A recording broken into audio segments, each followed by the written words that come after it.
আসসালামু আলাইকুম। আমি আতিকুল্লাহ, ফ্রি বাংলা টিউটোরিয়ালের পক্ষ থেকে আপনাদেরকে স্বাগতম। আমার সামনে উইন্ডোটি দেখে অলরেডি আপনারা বুঝে ফেলেছেন যে আজকে আমরা একটি নতুন টিউটোরিয়াল সিরিজ শুরু করতে যাচ্ছি, যেটি হচ্ছে ইলাস্ট্রেটর নিয়ে। এবং যারা আমার সম্পর্কে জানেন এবং যারা আমার আগে টিউটোরিয়ালগুলো দেখেছেন তারা অনেকে জেনে থাকবেন যে আমি অ্যাকচুয়ালি গ্রাফিক্সের মধ্যে দিক দিয়ে বা গ্রাফিক্সের টুলসের দিক দিয়ে অতটা পারদর্শী নই। তো তারপরও আমার যতটুকু বেসিক আইডিয়া রয়েছে সেই বেসিক আইডিয়াগুলো থেকে আপনাদের সাথে শেয়ার করার জন্যই আমি এই টিউটোরিয়ালটি শুরু করতে যাচ্ছি। তো প্রথমেই আমার ইলাস্ট্রেটরে আমি টিউটোরিয়ালটি শুরু করার পূর্বে আপনাদের একটি ব্যাপার সম্বন্ধে জানাতে চাচ্ছি যে প্রথমে আমরা কেন ইলাস্ট্রেটর ইউজ করব। ইলাস্ট্রেটর আমাদের ভেক্টর গ্রাফিক নিয়ে কাজ করে এবং অন্যান্য যেমন ফটোশপ তারা রাস্টার বা টাইপের গ্রাফিক নিয়ে কাজ করে। এবং what is the difference between raster এবং ভেক্টর?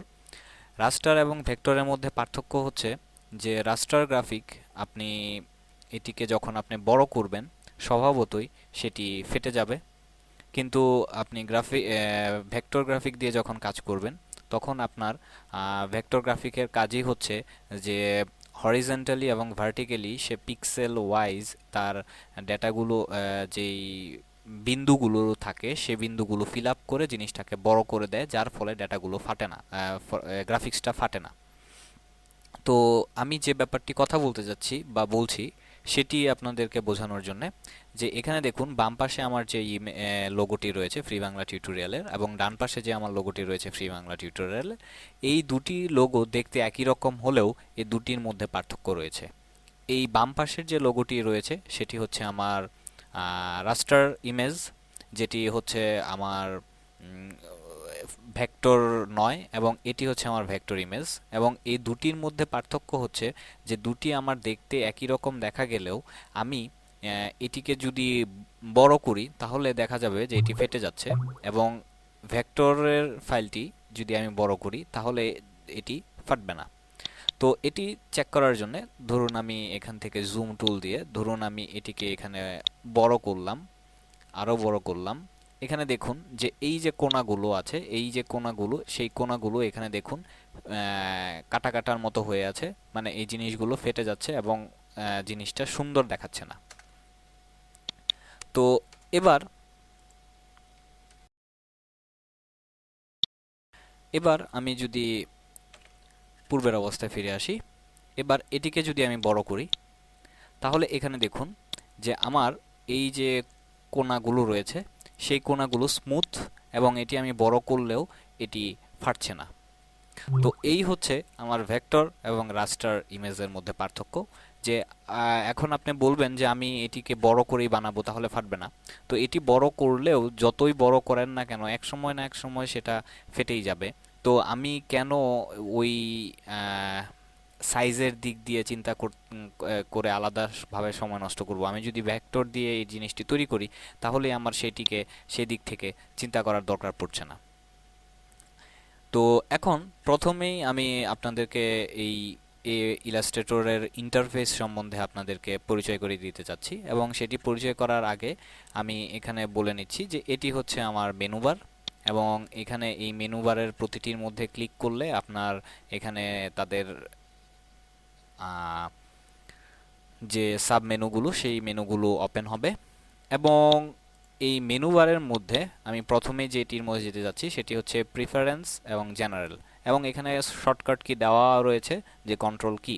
একটি কথা বলে রাখি, সেটি হচ্ছে যে আমার ইলাস্ট্রেটরে যারা গ্রাফিক্সের কাজ করে থাকেন, বা ইলাস্ট্রেটরে না, যারা গ্রাফিক্সের কাজ করে থাকেন তারা স্বভাবতই অনেক বেশি শর্টকাট কি ইউজ করতে পছন্দ করেন, কারণ তাতে দ্রুত কাজ করা যায়। তো এই জন্য শর্টকাট কিগুলো যখন আপনি কাজ করতে করতে আপনার আয়ত্তে চলে আসবে, এগুলো আলাদা করে মুখস্থ করার কোনো দরকার নেই। তো এখানে দেখুন প্রথমে জেনারেলের ভেতর যে আমার কিবোর্ড ইনক্রিমেন্ট, যে আমি যখন আমার অ্যারো কিবোর্ডের অ্যারো চিহ্ন দিয়ে ডানে বামে নিব, সেটি কত পিক্সেল ডানে বামে নিব সেটি আপনি এখানে বেশি কম দিতে পারেন আপনার অনুযায়ী। বাট আমি মনে করি যে যেটি বাই ডিফল্ট রয়েছে সেভাবে দিলেই ভালো।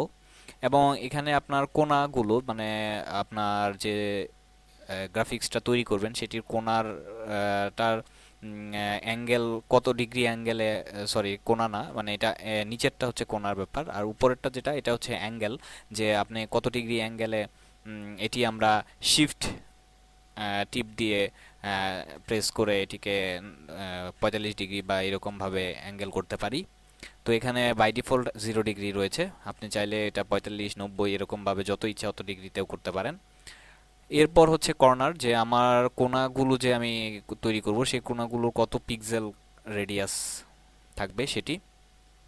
আর এটির পর এখানে যেটি রয়েছে সেটি হচ্ছে ইউজ, এই যে কার্সরটি এটি যদি আমি ক্লিক করি তাহলে যেখানে দেখুন যে যেটি হচ্ছে সেটি হচ্ছে যে যখন আমি এখানে এই ল্যাসো টুলটার মধ্যে ক্লিক করলাম তাহলে এখানে দেখুন যে আমার চার কোণা একটি আইকনের মতো আসছে, এবং এভাবে আমি আমার ল্যাসো টুল সিলেক্ট করতে পারি। কিন্তু এটিকে যদি আমি উঠিয়ে দিই, ফর এক্সাম্পল এটিকে যদি উঠিয়ে দেই এবং এরপর যদি আমি আমার ল্যাসো টুলের মধ্যে ক্লিক করি তাহলে দেখুন এইবার আমার ল্যাসো টুলের আইকনটি অন্যরকম হয়ে গেছে। এবং এর ফলে আমি বুঝতে পারছি যে আমার মাউসের পয়েন্টার দেখে যে আমি কোন টুলসটি ইউজ করছি, এটি বুঝতে সুবিধা হয়। তো এটি সম্পূর্ণ আপনার ব্যক্তিগত ব্যাপার যে আপনি কোনটি দিয়ে কিভাবে কাজ করবেন, এটি সিলেক্ট করে রাখবেন কি রাখবেন না, বাট আমি দেখিয়ে রাখলাম যে এটি এভাবে চেঞ্জ করা যেতে পারে। এবং এখানে আর যেটি রয়েছে সেটি হচ্ছে যে স্কেল স্ট্রোক ইফেক্ট, এটি আমরা ইউজ করতে পারি। এবং এটি সম্বন্ধে আরও বিস্তারিত পরবর্তীতে আলোচনা করা হবে। এবং এরপর হচ্ছে আমার টাইপের মধ্যে যদি আমরা যাই তাহলে এখানে দেখব যে আমার সাইজ, ট্র্যাকিং, ব্যালেন্স শিফট এই জিনিসগুলো এখানে রয়েছে। আমরা এখান থেকে এগুলো চেঞ্জ করতে পারি। এটি হচ্ছে নাম্বার অফ রিসেন্ট ফন্ট, আমি যে ফন্টগুলো ইউজ করছি সেই ফন্টগুলোর মধ্যে রিসেন্টলি যে 5টি ফন্ট ইউজ করেছি সেটি দেখানোর জন্য এটি আপনি এখানে চাইলে আরও বাড়িয়ে বা কমিয়ে দিতে পারেন। এরপর হচ্ছে ফন্ট প্রিভিউটি যদি আমি উঠিয়ে দেই তাহলে যেটি হবে যে শুধুমাত্র ফন্টের নাম দেওয়া থাকবে, কিন্তু ফন্টটি দেখতে কেমন সেটি দেখা যাবে না। এতে যেটা হবে যে আপনার দ্রুত আপনার কাজ করবে, কিন্তু এতে অসুবিধা হচ্ছে যে স্বভাবতই আপনার ফন্টের নাম সবসময় মনে নাও থাকতে পারে। সুতরাং আপনি একটা ফন্ট চুজ করার ক্ষেত্রে আগে থেকে যদি ফন্টটি দেখে নিতে পারেন প্রিভিউটা তাহলে আপনার জন্য সুবিধা হতে পারে, এবং সেটি স্মল, মিডিয়াম, লার্জ যেভাবে আপনি দেখতে চান। এরপর হচ্ছে ইউনিট। ইউনিটের মধ্যে আমি যেটি হচ্ছে যে আপনার জেনারেল ইউনিটটি কিভাবে নির্ধারণ করা হবে, পিক্সেল, পয়েন্ট, ইঞ্চি, মিলিমিটার, সেন্টিমিটার এগুলো। স্ট্রোকের ইউনিটটি কিভাবে হবে, পয়েন্ট আকারে, ইঞ্চি আকারে, পিক্সেল আকারে অথবা মিলিমিটার, সেন্টিমিটার এইসব। টাইপ এখানেও সেম। তো এখানে আপনার যেটি দিয়ে কাজ করতে সুবিধা সেখানে সেই হিসেবে এগুলো চেঞ্জ করে নিতে পারেন, অথবা যখন আমরা একটি নতুন ফাইল নিব তখনও আমরা চাইলে এটি চেঞ্জ করতে পারি। আর এরপর আরেকটি জিনিস দেখাতে চাচ্ছি সেটি হচ্ছে ইউজার ইন্টারফেসের মধ্যে যখন আপনি যাবেন এখানে দেখবেন যে এখানে আপনার যে ইউজারের এখানে যে আপনার ইন্টারফেসটি রয়েছে এটির কালার আপনি যদি চান ডার্ক তাহলে আরেকটু কালো করে দিলেন, এটি যদি চান আপনি মিডিয়াম হোয়াইট তাহলে এরকম, লাইট তাহলে লাইট, আবার যেরকম। আবার আপনি যদি চান তাহলে এখান থেকে জাস্ট স্ক্রল করে আপনার পছন্দ মতো করতে পারেন। এবং আমি আমার মিডিয়াম ডার্কটি রাখলাম। এবং এখানে নিচে যে আমার ক্যানভাসটি রয়েছে সেই ক্যানভাসটি হোয়াইট, যে পিছনের ব্যাকগ্রাউন্ডটি হোয়াইট থাকবে না আমার ম্যাচ করে এটার যে কালার সেই কালারের সাথে ম্যাচ করে থাকবে, তো সেটি। এবং এখানে হচ্ছে ওপেন ডকুমেন্ট, এবং ওপেন ডকুমেন্টের ব্যাপারটি হচ্ছে যে আপনি একটি ফাইল ওপেন করলেন একটি ট্যাবের মধ্যে থাকবে, দ্বিতীয় ফাইল ওপেন করলে আরেকটি নতুন ট্যাবের মধ্যে ওপেন হবে, এটির জন্য ট্যাব ট্যাব ট্যাব আকারে থাকবে। এটি অনেকটি সুবিধা বলে আমি মনে করি। এবং এটি হচ্ছে অটো কলাপস, যে আপনার কাজ শেষ হয়ে গেলে এগুলো আবার অটো কলাপস হয়ে যাওয়ার ব্যাপারটি। তো এগুলো আপনারা আস্তে আস্তে সবগুলো সম্বন্ধে আশা করি ধারণা পেয়ে যাবেন। এরপর এটি হচ্ছে কন্ট্রোল প্যানেল, এখানে আপনি যে টুলসটি সিলেক্ট করবেন সেই টুলসের সাথে এটি একটি ডাইনামিক প্যানেল, সো যে টুলসটি আপনি সিলেক্ট করবেন সেই টুলসের সাথে এটি রিলেটেড থাকবে। যে আপনার সেই টুলসের সাথে ইয়া করে চেঞ্জ হবে, এবং এটিকে আপনি ড্র্যাগ অ্যান্ড ড্রপ করে এটিকে নাড়াতে পারবেন, আবার রেখে দিতে পারবেন। এবং ঠিক এইখানে আপনি যেটি রাইট চিহ্ন দেওয়া আছে সেগুলো এখানে রয়েছে, আপনি রাইট চিহ্ন দিয়ে উঠিয়ে দিলে আপনার সেই অপশনগুলো চলে যাবে। এবং আরেকটি কথা, যে আমি যদি এটিকে, এইখানে যে এগুলো কমলা রঙের কালার রয়েছে, এটি অ্যাকচুয়ালি যখন আমি আমার এই স্কিনটি ছোট হয়ে যাবে তখন এই কমলা রঙের কালারগুলো চলে যাবে আর অন্যগুলো থেকে যাবে। এবং এক শেষ পর্যন্ত যদি সবগুলোই চলে যায় তখন স্বভাবতই আমার আস্তে আস্তে জিনিসগুলো কলাপস হতে থাকবে। এবং এখানে দেখুন যে আমি টেক্সট টুলটি যখন নিলাম, এখানে আমার সেটি টেক্সট টুলসের অনুযায়ী আমার এই কন্ট্রোল প্যানেলটি চেঞ্জ হয়ে গেছে। এরপর এটি হচ্ছে যে আমার টুল প্যানেল, এবং এখানে টুলসে বিভিন্ন ধরনের টুলস রয়েছে। এবং এখানে দেখুন কিছু কিছু টুলসের মধ্যে কোণার মধ্যে একটু সাদা রঙের একটু দাগ রয়েছে। এটির মাধ্যমে বোঝা যাচ্ছে যে এই টুলসের আন্ডারে আরও কিছু টুলস রয়েছে, এবং এটির মধ্যে যদি আমি ক্লিক করে টিপ দিয়ে ধরে রাখি তাহলে এখানে দেখবেন যে ওইগুলোর আন্ডারে বাকি যে টুলসগুলো সেই টুলসগুলো এখানে শো করছে। ঠিক ওইখান থেকে পরে আপনি যেটি ইচ্ছা সেটিকে সিলেক্ট করতে পারেন। এবার টেক্সটের মধ্যেও ঠিক ক্লিক করার পর এখানে আপনি দেখতে পাচ্ছেন যে আরও কিছু টুলস রয়েছে, সেইগুলো এখানে দেখা যাচ্ছে। এরপর এটি হচ্ছে স্ট্রোক এবং ফিল এবং স্ট্রোক, এবং ফিল স্ট্রোকের এখানে কালার এবং গ্রেডিয়েন্ট, এবং এই ফিলটিকে যদি আপনি কেটে দিতে চান তাহলে এখানে নান, আর যদি স্ট্রোকটিকে দিয়ে দিতে চান তাহলে এটি হচ্ছে কালার বা ইয়া।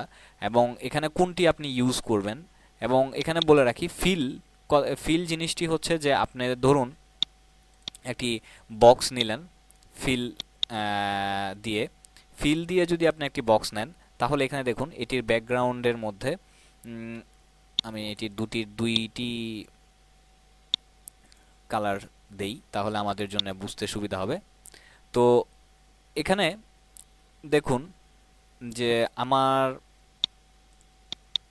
এখানে আমি যদি এই ব্ল্যাক কালার দিয়ে ফিল করলাম, ভিতরের অংশটুকু কালো হয়ে গেছে। এবং এবার যদি আমি আমার এই ব্ল্যাক কালারটুকু নান করে দেই, নান করে দিয়ে এটিকে উপরে তুলে নিয়ে আসি, এবং এবার যদি একটি বক্স আঁকি তাহলে এখানে দেখুন যে আমার এই বক্সের চারপাশে যে ব্রাউন কালার দিয়েছিলাম কমলা, সেই কমলা কালারটি এখানে শো করছে, এবং ওটি আমার উজ্জ্বল হয়ে রয়েছে।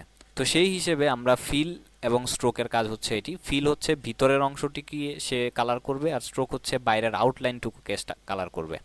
এবং এটিকে উল্টাপাল্টা কালার চুজ করার জন্য, মানে এটার কি বলে, পরিপূরক কালার চুজ করার জন্য আমরা এখানে এই অ্যারো চিহ্নটি ইউজ করতে পারি। এবং এটি এখানে শর্টকাট কি হচ্ছে শিফট এক্স, এটির উপরে মাউস নিলে আমরা দেখতে পাচ্ছি। এবং এটি হচ্ছে আমার স্ক্রিন মুড, যে আমার মুড স্ক্রিনটি চেঞ্জ করার জন্যে। আর এরপর এখানে নিচে যেটি রয়েছে এটি হচ্ছে যে আমার এটির কি বলে percentage zoom in zoom out করার জন্যে। এবং এটি আমরা কন্ট্রোল প্লাস টিপ দিয়ে বড় করতে পারি, কন্ট্রোল মাইনাস টিপ দিয়ে ছোট করতে পারি, আবার কন্ট্রোল জিরো টিপ দিয়ে আমার এই স্ক্রিনের সাথে মিলিয়ে সমান সমান করে করতে পারি।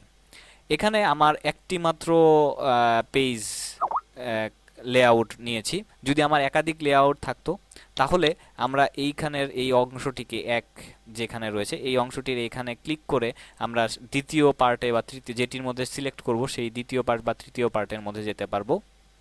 আর এখানে যে লেখা রয়েছে যে সিলেকশন, এই সিলেকশনটির এখানে হচ্ছে যে আপনি যে টুলসটি এখন সিলেক্ট করা রয়েছে সেই টুলসটি, ধরুন আমি এখন টেক্সট টুলসটি সিলেক্ট করলাম, তাহলে এখানে দেখুন টাইপ টুলসের নামটি এখানে শো করছে। এবং এখানে আমার সেই টুলস এখানে ক্লিক করে সেই টুলসের বিভিন্ন অপশনগুলো আমরা দেখতে পারি। এটা গেল এটা। আর এটাকে আমরা এখানে ক্লিক করে এক লাইনে করে ফেলতে পারি, আবার এখানে ক্লিক করে 2 লাইনে করতে পারি। আমরা ইচ্ছা করলে এই ট্যাবগুলোরে আলাদা করে ফেলতে পারি, আবার এখানে রেখে দিতে পারি।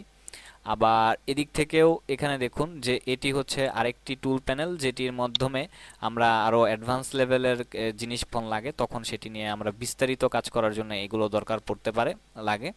এবং এটিকে আমরা এখানে কলাপস আবার বর্ধিত করতে পারি, এবং এটিকে আমরা সম্পূর্ণ সবগুলোকে ধরে টেনে আলাদা করতে পারি।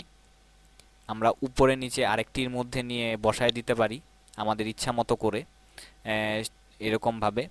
এবং এটির মধ্যে যদি আমরা যাই, যে ফর এক্সাম্পল এটির মধ্যেও আবার আরও যে অপশনগুলো রয়েছে সেই অপশনগুলো এখান থেকে আমরা সিলেক্ট করতে পারি, এবং আমাদের দরকার না থাকলে এগুলো আমরা কেটে দিতে পারি। আমাদের পুরো কাজ শেষ হয়ে গেলে এগুলো আমরা কলাপস করে দিতে পারি, এবং সরাসরি এখান থেকে ক্লিক করে আমরা সেগুলো এখান থেকে সিলেক্ট করতে পারি। এটি হচ্ছে আমার একদম প্রাথমিক অবস্থায় আমার এটি ধারণা দেওয়া হলো। এবং আরেকটি লাস্ট যেটি আমি বলতে যাচ্ছি যে একদম শুরুর ক্ষেত্রে, সেটি হচ্ছে যে আমি যদি ব্রিজের সাথে কানেক্ট করতে, যে ব্রিজ ওয়েবসাইটে যে সফটওয়্যারটির মধ্যে ইউজ করতে চাই, তাহলে এটি ইউজ করতে পারি। আমার এখানে লেআউটটা কেমন হবে সেটা সিলেক্ট করতে পারি। আর এখানে যেটি রয়েছে যে আমার এসেনশিয়াল, এখানে কিছু বাই ডিফল্ট তৈরি করে দেওয়া এসেনশিয়াল একটি, এবং অটোমেশন, যে কোনটি দেখতে আউটলুকিং, এখানে লেআউটটার কীরকমভাবে সাজানো হবে সেই জিনিসগুলো এখানে দেওয়া আছে। এবং আপনি চাইলে নতুন একটি ওয়ার্কশপ আপনি নিজের মতো যে আপনার জিনিসগুলো দরকার সেই জিনিসগুলো নিয়ে নিয়ে এখান থেকে আপনি সাজিয়ে আপনার নিজের একটি ওয়ার্ক স্পেস তৈরি করতে পারেন। অথবা যেমন এখানে দেখুন যে আমি এসেনশিয়াল, এবং এসেনশিয়ালের মধ্যে বিভিন্ন জিনিস আমি এখানে একটু আগেই সরিয়েছিলাম, যেমন এটার উপরে তুলেছিলাম, এটার একটা কেটে দিয়েছিলাম, এবং আমি এখন সুতরাং আমি এটাকে চেঞ্জ করেছি। বাট আমি চাচ্ছি যে না, চেঞ্জ না, আগের মতো চলে আসুক। তো আগের মতো চলে আসার জন্য আমি যদি এটার মধ্যে যাই এবং রিসেট এসেনশিয়ালের মধ্যে যাই, ক্লিক করি, তাহলে আমার সব ঠিক সেম টু সেম আগের মতো চলে এসছে।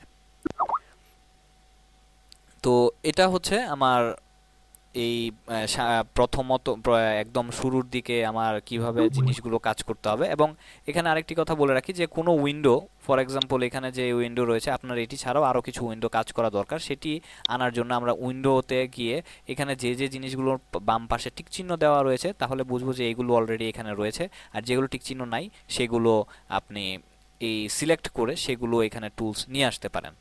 তো ফর এক্সাম্পল এই সিম্বলটি এখানে আমরা এই যে এখানে নিয়ে আসলাম আমরা। ফর এক্সাম্পল আমি অ্যালাইন, এখানে দেখুন আমার সেই অ্যালাইনটি এখানে নিয়ে আসলাম। আমি চাইলে এখন সেই অ্যালাইনটি এটার মধ্যে নিয়ে রেখে দিতে পারি।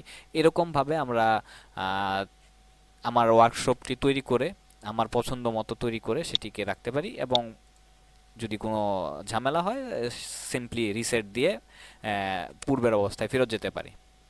এবং আমি একটি কথা বলে রাখি যে আমার এই টিউটোরিয়ালটি সম্পূর্ণ যারা ইলাস্ট্রেটরে কিছুই পারেন না তাদের জন্যে, তাদের কথাটি মাথায় রেখে এটি তৈরি করা হয়েছে, কারণ আমি নিজেও তেমন কিছুই জানি না। তো সেই হিসেবে আমার অনেক ভুল হবে, আমার তেমন পারদর্শিতা দেখাতে পারবো না, এবং সেটি আশা করি আপনারা ক্ষমা সুন্দর দৃষ্টিতে দেখবেন। এবং যারা ইলাস্ট্রেটরে মোটামুটি আইডিয়া আছে, আমি মনে করি যে আমার এই টিউটোরিয়ালটি তাদের দেখার দরকার হবে বলে আমার মনে হয় না। তো যাই হোক বন্ধুরা, আজকে এই পর্যন্তই। পরবর্তী টিউটোরিয়ালে আমন্ত্রণ জানিয়ে শেষ করছি। ধন্যবাদ।